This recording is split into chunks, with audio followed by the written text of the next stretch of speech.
புதிய நாளை கூட்டி கொடுத்து எங்கள் தேவனுக்கு நன்றி கூறி நீங்க எல்லாரும் தேவனுக்குள்ள மன மகிழ்ச்சியா சந்தோஷமா இருப்பீங்க என்று நான் விசுவாசிக்கிறேன். ஆண்டவராகிய கர்த்தர் இன்றைக்கு ஒரு வேத வார்த்தையினூடாக உங்களிடம் பேச சொல்லுகிறார். சங்கீதம் 77 அதிகாரம் 14 வசனம். அதிசயங்களை செய்கிற தேவன் நீரே, ஜனங்களுக்குள்ளே உம்முடைய வல்லமையை விளங்க பண்ணினீர். என் அன்பான சகோதர சகோதரிகளே, நம்மட ஆண்டவர் அதிசயங்களை செய்கிற தேவனாய் இருக்கிறார். ஏதோ ஒரு காரியத்துல அற்புதம் நடக்காதா, அதிசயம் நடக்காதா என்று ஆண்டவர்கிட்ட கேட்டுக்கிட்டே இருக்கிறீங்களா? ஆனா நம்மட ஆண்டவர் அதிசயம் செய்கிறவர். அவருக்காக காத்திருக்கும் போது உங்களோட வாழ்க்கையில அந்த அதிசயங்களையும் அற்புதங்களையும் நீங்க காண்பீங்க. ஆண்டவர் அதிசயம் செய்கிறவர். என்னுடைய வாழ்க்கையில அநேக அதிசயங்களையும் அற்புதங்களையும் நான் கண்டிருக்கிறேன். நீங்களும் உங்களோட வாழ்க்கையில அதை பெற்றிருப்பீங்க.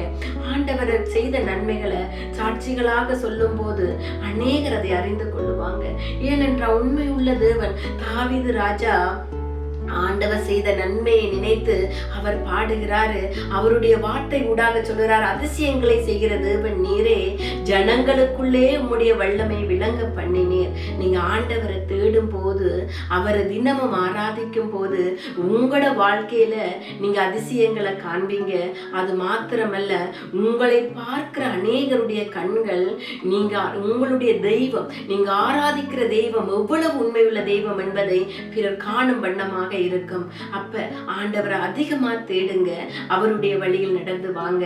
ஆண்டவர் உங்களை ஆசீர்வதிப்பார், அதிசயங்களை செய்வார், அற்புதங்களை செய்வார். அப்ப ஆண்டவரை நோக்கி ஒரு சின்ன ஜெபம் செய்வோமா? அன்பான தகப்பனே, நீங்க அதிசயங்களை செய்கிற தேவன் ஆண்டவரே, எத்தனையோ நன்மைகளை உம்மிடமிருந்து நாங்க பெற்றிருக்கிறோம் ஆண்டவரே. அப்பா, இந்த ஜனங்கள் இந்த வீடியோவை பார்த்து கொண்டிருக்கிறவங்க உம்மை விசுவாசிக்கிற போதே அதிசயங்களையும் அற்புதங்களையும் காண செய்யுங்க, பாதுகாத்துக் கொள்ளுங்க, உம்முடைய வழியில் அழைத்து கொண்டு வாங்க. இயேசுவின் நாமத்தில் ஜெபம் கேட்டு நிற்கிறோம் பிதாவே, ஆமென். நீங்கள் எல்லோரும் மிகவும் விசேஷமான நீங்க.